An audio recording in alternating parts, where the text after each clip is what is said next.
Hello students, as we know, we are going to the next chapter, that is materials, metals and non-metals.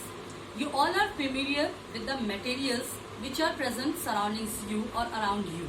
Okay, they are categorized into two categories, metals and non-metals. Okay, metals which are having a specific properties.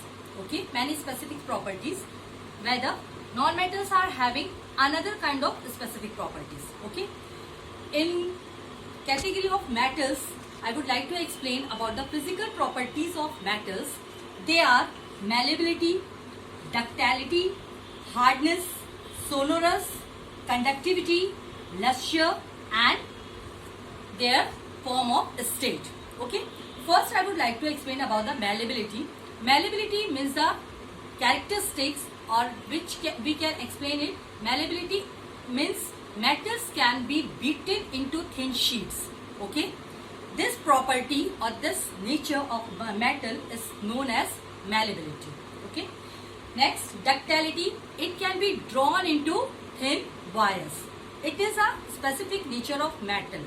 Another non-metal like wood, we cannot draw this wood into thin wires, but metals like silver, aluminium, gold, ferrous, copper, these all are the examples of metals.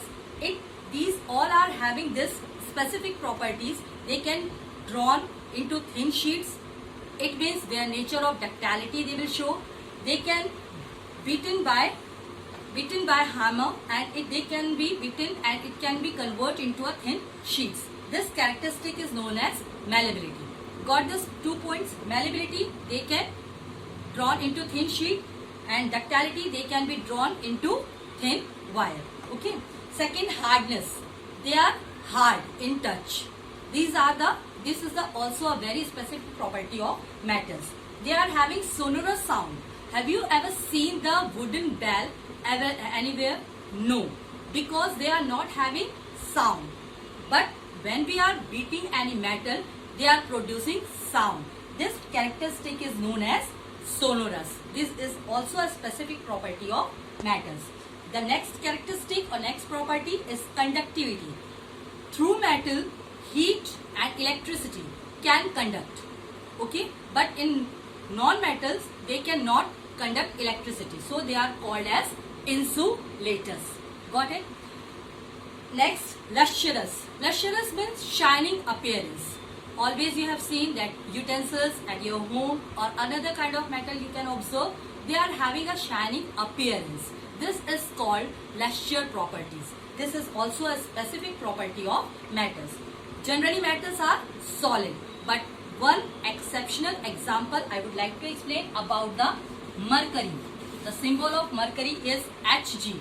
Okay, it is found in form of liquid or in liquid state. It is an exceptional solid which is found in liquid form in nature. So these are the properties, physical properties of metals. And here I would like to explain about the physical properties of non-metal, just opposite of metals. We can explain by example, we can understand by examples. Different type of gases, they are examples of non-metals. Wood, example of non-metal. Plastics, examples of non-metals.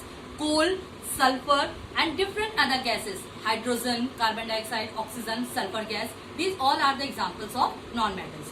Their properties are just opposite from metals. They cannot be drawn or they cannot be beaten into thin sheets. If we want to beat them, they will break up. If you want to break or want to make a thin sheet of this chalk, you will not make this thin sheet by this chalk. But if in place of this chalk, if we will take a metal, we can beat it into thin sheet. Non-ductile, they cannot be drawn into thin wires. Soft, in place of hardness, they are soft and brittle in nature. Insulators, they are not conductor of electricity and heat. Okay, like wood, plastics, another example. Non-luster, they are not having any shining appearance. Okay, liquid, they are generally found in form of liquid and gas state. Different examples you can observe.